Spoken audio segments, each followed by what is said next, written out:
Do you know what time it is, nerds? It's time for another episode of Nerd2Nerd, where I talk to a cool nerd just like you. What is a nerd? A nerd is anyone and everyone. The nice lady that works at the thrift store and calls you cutie? Yeah, she collects antique figurines and is a total nerd. The person that installed the tires on your car? Oh, yep, you guessed it. They sing opera on their spare time and are a huge nerd.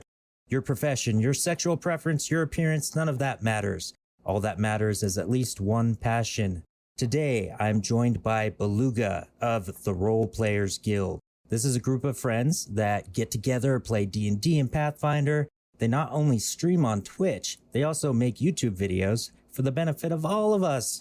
Welcome, Baluga. Thank you. And your intro song is banging. Thank you. When I found that, I was like, hell yeah.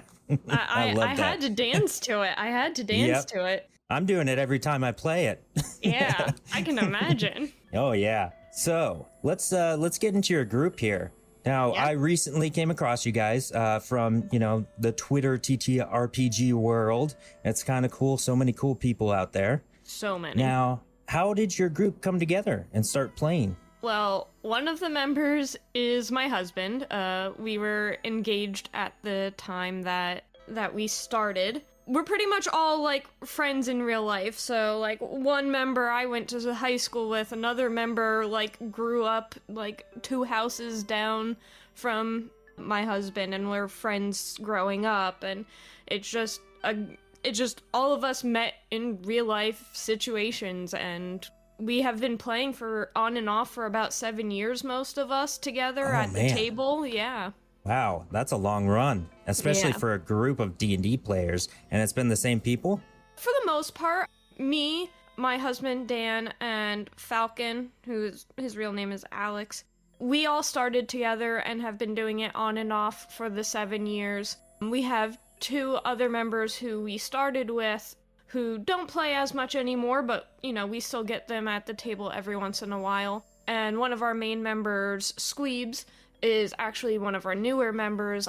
He's a friend of mine from work, and we got him in, so he hasn't been playing as long as we have, but he still, fits into the group really well. Oh, that's awesome. It's awesome when you can find a group that just meshes well together. Yeah, we have actually, we have a lot of members of the guild, and it's just a matter of who's available when, that we can switch people out. So right now, me, Dan, Falcon, and Squeeps are the main group at the moment, and then whoever we can find as a 5th is who we bring in. That's pretty awesome. That keeps you kind of, open to keep playing. Yeah. If you have a set group of so many people and one person is gone, it makes it really hard to play. Yeah, exactly. It was like that in the beginning, too, and then we just happened to, pull more people in, and then they couldn't make it, so we found other people. We've been really fortunate to find a bunch of people, because, like you said, in the beginning, when it was only the 5 of us, we had to work around each other's schedules, and life happens, work happens, and yeah, it was crazy. Oh, nice. Well, I love your names. That's awesome. Now, because of that, what's one thing about every member of your current group that you look up to? So, Falcon is such a vivid storyteller. His imagination really, really runs wild, and when he's creating a world or creating a character, everything is so in-depth, and, I try to be that way, but, I feel like I'm always trying to get to the level that he's at. He's such a good storyteller. Dan who's my husband, he is great with voices, great with characters. He can really make them come alive, and even though he's he always struggles with making a character, finding what class he wants to play and, the background and whatever, but, when it comes to the character's personality, he's always entertaining. And Squeebs is kind of just, he's new to this, and it brings you back to the time when you first started, just seeing him play, and, watching it watching the person ease into the game, but Yeah. also going wild, like trying to figure out what you can still get away with and everything. So it, like I'm kind of admirable about that, like first step again, and like how I wish like I was more open when I first started playing. Like I was a lot more tentative, and he just kind of he's a really outgoing person, so he was kind of just, all right, I'm just jumping in with some crazy idea, and that was Yep. really cool too. So he really just doesn't have boundaries. He's just an open person who can, you know, just go wild and will test your limits. Oh, I bet that makes his character just so much cooler. Yeah, Just to let it all out. Funny because his Sunday character, the character that he plays on Sunday for our 5e campaign, is actually the most toned down character I've ever seen him play. Because we've done one-shots with him, and plus our Pathfinder campaign on Thursday, like, just everything, there is something crazy about it. And then his 5e character is just, like, you know, your typical, like, what you would expect a person's first character to be like, more like, and it's just, yeah, it was weird how that happened. Oh, man.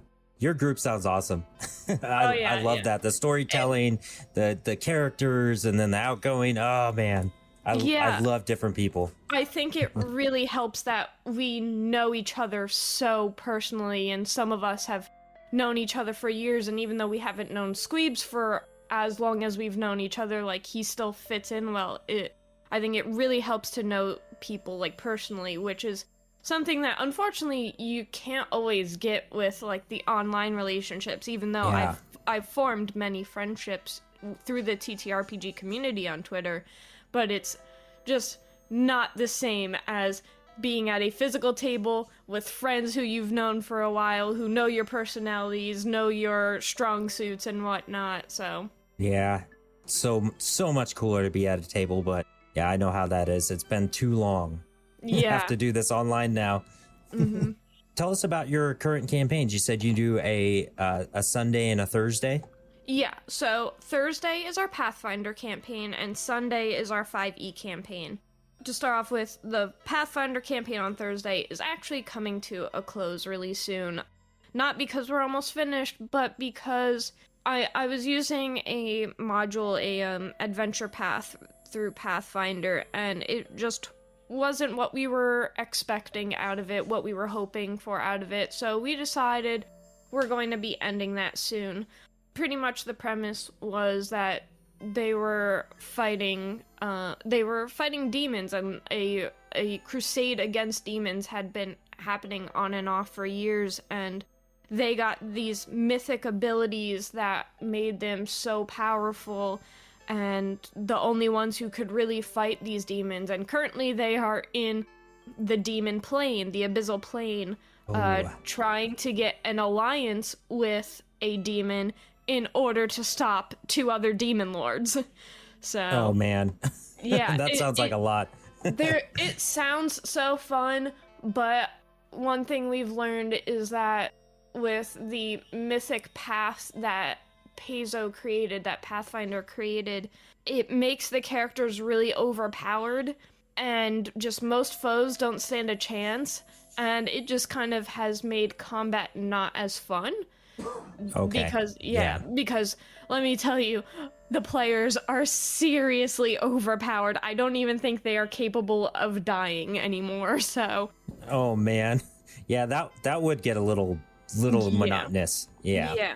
And for our group, like, I understand that some people don't like to do deaths in games, but our group is very okay with deaths player deaths in games. We understand that it happens, we let the dice tell the story, and we feel that it really helps, like, it can really help with, like, player emotions and player growths, or character growths, like, the characters that the people are playing. So, like, the fact that they can't die anymore, it kind of takes away a little bit of that risk, and they kind of just can do whatever, and it kind of leaves out, like, a possible area of growth that we normally come to value. But overall, we did enjoy the run. It just wasn't what we were hoping for or what we were expecting. So we're sad to that's see it go, understandable. but we have new adventures that will be happening soon, so. Yeah, at least you're willing to close it up and not just abandon it. Yeah, we're gonna try and find, like, a good place to close it, just so that we can wrap it up, and then we're going to do one final, like, battle, just an episode that is just a battle where the group is going to fight the 2 demon lords, just to see how they fare, because these demon lords, I looked up their stats, and they are seriously tough, so I just want to see how they would do. So it's just going to be, we're going to wrap it up, and then we're going to do just one episode of fighting just to see what happens. Wouldn't that kind of suck if they're like, man, what if all our foes were like that? That would have been awesome. Seriously, that's probably what I'm going to be like, dang, I wish all of their foes were this tough. Oh, I love what you said about being able to die in your campaigns. I think that is very important, because if you have that safeguard of, oh, I can't die because the story needs me. Yeah, you just don't have fun. And in our current campaign, we do the same thing. I understand people who don't want to do character deaths, like, you know, like, we all get really attached to our characters when we make them, yeah. so I totally get it. But we just have a feeling that when a character dies, it presents new opportunity for growth amongst the rest of the group that you wouldn't be able, I feel you wouldn't be able to get if, like, no one was able to die, if everyone was just invincible. But, you know, there's also the option of leaving it up to the player, like, do you want to somehow come back, or do you want to just stay dead? Yeah. And in Pathfinder, we didn't really use any opportunities to revive, like, the dead. I don't even know if there's a spell to do that. And we started on Pathfinder. We only started D&D, like, this past year. So we started on Pathfinder, and we have never resurrected a character. We just let the death happen. Where 5e, like, you kind of have good opportunities with Revivify, and I believe there's even a resurrection spell. And who knows if our Reincarnate, group is... Yeah, who knows if our group is ever gonna go for that or not. We'll see what happens, but... We had a little moment where, you know, characters lost their lives. And then my idea was, ooh, when I become really powerful, I'm going to bring them back later. So I took some of their remains because I'm a magic user. Right. But the DM decided to destroy their remains after we said goodbye to them. I was like, damn it. Oh, I hate you. That stinks. But it's for the better. It really was a good story arc. It really helped my character grow from that for sure. Yeah, it does bring something to the table. It really gets the emotions going, I feel, which, like, you know, our group is like a really silly group. We have fun, so to get those serious moments to actually come out, it even comes out a little bit more powerful because we're used to just joking around at the table. So once when those serious moments come, we're just like, oh, damn. Yeah, those are the best, though. It makes you kind of feel weird, but you're like, man, that was great. Yeah, exactly. So, who knows? I mean, our group, when we play 5e, we may or may not use the Revivify spell or whatever. Whoever has the access to it, it's up to them or up to the DM if we can even find, 300 gold worth of diamonds or whatever. So, yeah, that remains to be seen. Yep. If you're willing to go through the work, just do it. Heck yeah. Yeah, and if the not, gold. Move on. And the gold. Yes. That can be hard. We get so much gold in our campaign that it's ridiculous. But everything's so expensive, so it's kind of a toss-up. Yeah, so right now, like, there's like a split in our group about like who likes Pathfinder better and who likes D&D 5e better. And we use Pathfinder 1st edition. We haven't tried 2nd edition yet. And in 1st edition, like, there's a resource online that we use that has like tons and tons of magic items, and each of them have their price. And then we look at 5e, and there's a lot of items. None of them have a set price, so it's just like, I get really confused and kind of intimidated about wanting these items when I don't know how much I'm going to be spending on them or how much I need to save up for them. Yeah, that can be a little rough. Mm-hmm. Yeah, because it can even change in your game. It's like things cost a certain amount, and it's like, hey, wait, why does this cost so much now? And you're like, yeah, like it does. when I looked at the information, it's like, okay, a common item can be anywhere between 50 and 500 gold. I'm like, that's a wide range. Like, that's a huge range. Yeah, it's like I don't know. Like, is this item worth 500 or is it worth 50 or what is it? Like, there's like so many items and it's like such a wide range. It's like I have no idea how much I need to save up for one item. Yep. Let's talk a little bit more about your group. What's the most positive aspect of your group dynamic? Of our group dynamic would probably just be the ability to feed off of each other. We really easily like bounce off each other, even if it's like a spur of the moment, like curveball. Like, we are just good with, flowing with each other, and I really feel like it's because we know each other so well and personal. Oh, I'm glad you just said personal. This works out perfect, because I'm going straight into your personal history here. Oh, snap. Man, that was awesome. What are a few of the things that you grew up with that contributed to your current hobbies? Of course, D&D, TTT, RPGs, whatever other obsessions you have. And then I have a follow-up for that, too. All right. Well, let's see. I really had a hard time finding something to stick with growing up.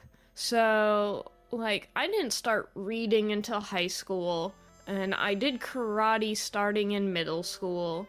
I think karate helped me with, like, kind of learning how to break out of my shell, so that when it came to D&D, I was still really nervous about it, but it was easier for me to get comfortable because I was already used to having to be, like, to stand out. Like, when you're doing karate, you want to be loud and precise, and you want to stand out to the people who are watching you, and I think that really helped transfer over a little bit of confidence into playing the characters when I got used to how the game was played. Yeah. And then reading, like I said, I didn't start reading until high school, but reading really built up my imagination and really helped me think in the process of the sky's the limit when making a character or making a world, making a campaign, that, you just have to make it all about around the boundaries that you're given. And that's a challenge in itself is, okay, this TTRPG has these kinds of limits. How can I bend these ideas to the game? And yeah, it's been a fun ride with that. And I have a personal hobby of just building characters and coming up with, like, character concepts or characters from, like, the books I read or whatever, and trying to make them into a D&D character, trying to actually make them come to life. And nice. Yeah, so like I'll take, for instance, Yang Xiaolong from the animated series Ruby. I have, done my research and experimented with ways of making her abilities into a D&D character. And I haven't physically done it yet, but, like, I've definitely compiled the ideas of where I want to go with that. So, yeah, I've been able to combine, like, my love of the fiction that I read and I watch and being able to make characters from it. Oh, I love that. And that actually, I do that too. I do that for something that we've been doing called the Arena. We do like a player versus player thing, but it's like each character is themed like, pop culture icons. Oh, like that's awesome. We did a Spider-Man Arachna Boy versus Batman, which is Night Stalker. Oh, cool. That was my first one. It was way unbalanced. I was still learning how to create a character, so it was so unbalanced. But after that, got a little bit better with some other ones. So yeah, that's awesome. I love doing that. Yeah, and it's so interesting trying to shape them around the parameters of the TTRPG that I'm working with, like most of mine have been through Pathfinder, and just working around what is available with Pathfinder and how to make that character possible. Yeah. That challenge is fun to me. Just, doing all of the research and going through all of the archetypes for each class and everything, because, oh my god, Pathfinder has so many archetypes. So, yeah. Yeah, and it's a lot harder than you think. Like, you go into that going like, this is going to be easy, and like, nope, this takes a lot of time. Yeah, because you're not going to get it 100%, but figuring out how you can get it close that you're satisfied with the results. Exactly. And then going back and looking at the results and being like, now would this character even be effective if I played it in a campaign? Like, yeah. Probably not. For me, most of the time. Probably not. Because I know with a lot of the characters that I have like experimented with, a lot of it deals with multi-classing, and when you get to multi-classing, characters start, becoming a little underpowered and everything, so unfortunately they won't always work out, but still building them can be an excitement. But if you ever find one that does work out, it's like, yes, I did it. Yep. I am the master. I rule over all creation. Oh, I love that feeling. Yeah. All right. Well, let's see here. Where do we go from there? Who knows? Okay.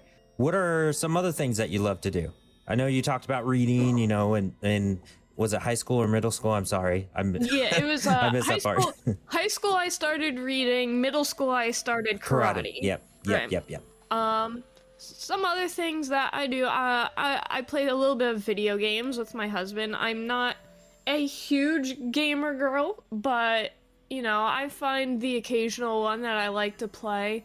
I'm also kind of limited on what I'm able to play, because I get, like, motion sick with playing certain games. Some games I can get used to the visuals, and some games I just absolutely cannot play, like Skyrim. Unfortunately, I know that's a great game, but visually I cannot play through it without feeling sick. So right now, Final Fantasy 14 is my go-to game. Oh, nice. Yep. Yeah. Oh man, I relate to the game sickness. I have that, and I had it really bad. So I know the struggle. It gets so bad it can ruin your entire day.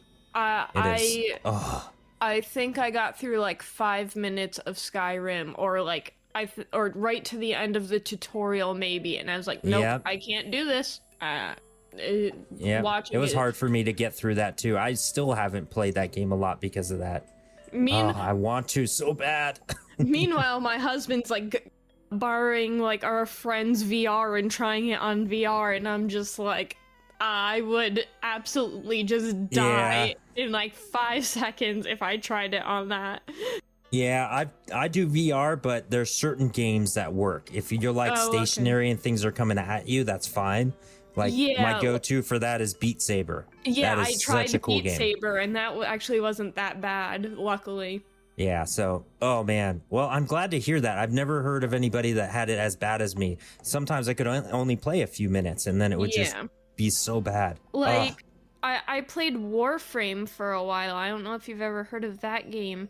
I've heard of it, never played it, though. Yeah, that game was a game where, like, when I would start out, it would be kind of bad, but as I played it more often, I could get used to it and I could play it longer. So I'm lucky that I can find certain games that, like, even if it does upset me, it just takes a little bit of time to get used to it. But I mostly look for the games that are no problem. So like Monster Hunter, Final Fantasy 14 is completely fine. MMOs I've found, like, I guess I don't know what it, like, I guess because most things are stationary in that game besides the characters, that's completely fine. So yeah, I had a WoW phase, and now I'm in my Final Fantasy phase. Nice. Those are good games. Yeah. Well, I actually want to talk about the motion sickness more. So you said that you just get used to the games. I know how that is. You know, you just play it until you're able to get used to it. Sometimes play for even an hour with no problems. Yeah. But what other steps have you taken to, alleviate that gaming sickness? So I actually get all kinds of sickness. I get motion sick, car sick, seasick. So I'm just, my equilibrium is completely off, I guess. Oh no. For the most part, I'm just very selective about the games that I play. I try not to, anything that seems like it would be too bad, like Skyrim, I kind of just stay away from. But the games that I do play that I can still get used to, it's just a matter of taking my time with the game. So, like, first day would be like, okay, I'll play it for 10 minutes, and then, do that for a few days until I'm like, okay, I can keep going, I'm feeling fine. And it's just that, like, gradual progression of, okay, now I could play this game literally all day until I get, like, hungry or tired. Nice. Yeah. One thing that I did once, but you can't do all the time because you'll know. Those patches that you get for seasickness, like going on cruises? Yeah. Mm-hmm. I got a hold of one from a coworker that went on a cruise and had one left. And she heard about my gaming sickness, and I hadn't played for a few years because I just couldn't play. So she gave me that, and I could play Doom. No problem. It was Doom. It wasn't Doom Eternal. It was the other Doom before that. And I was able to play that for like 3 days, and PUBG, and it was awesome. And it just got me back into gaming. So that's when I was like, you know what? I got to learn how to do this. So I did what you did, a few minutes at a time, and then you build up until you can play. Yeah, but then there's those games where it's like, you look at it and it's like, how does anyone play this game? Yes. Yeah, Doom, I love it, but I cannot play it without a patch, and I only did it the once, so. Man. I was impressed with being able to play Warframe because you are moving around like crazy, you are spinning, it is really crazy. And watching my husband play when he first got it, it was like, oh, I don't think I'll ever be able to play this. And then it was just like, fine, I'll give it a try. And then I found out that, oh, hey, it's possible to actually overcome this. So that was the first game I was able to play where I was like, oh, okay, I can get past this and play whenever I want. But then it's like, if I take a break from the game and then go back to it, then it's kind of like a start all over. It's like, yep, you should have kept going, stupid, in your head. Yep, exactly. Yep. Well, I want to get you back on the show again, and your group will, I think for your group, let's do like my first group interview. I think that would be awesome. Yeah. Heck yeah. And I know they would all be down for it. Heck yeah.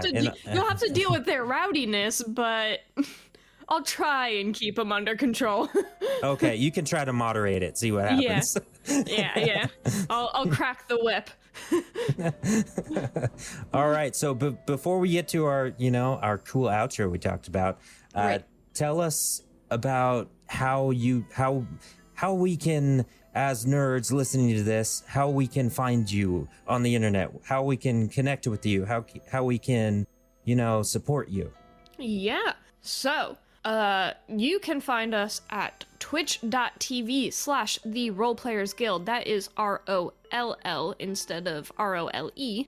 And we also have a YouTube channel, though that's a little bit harder to find because I don't think you can just go to youtube.com/Rollplayers Guild, unless you can, which would be awesome. But if you go to our Twitch, if you go to our Twitch page, there is a link to our YouTube channel in the About section, I believe. We can also be found on Twitter at the RPG1 and also on Instagram at the Rollplayers Guild.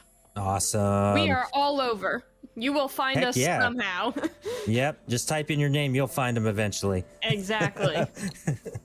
All right, so here it is, our outro challenge. So I'm going to do an outro like I'm doing a D&D session, like I'm going an outro on that.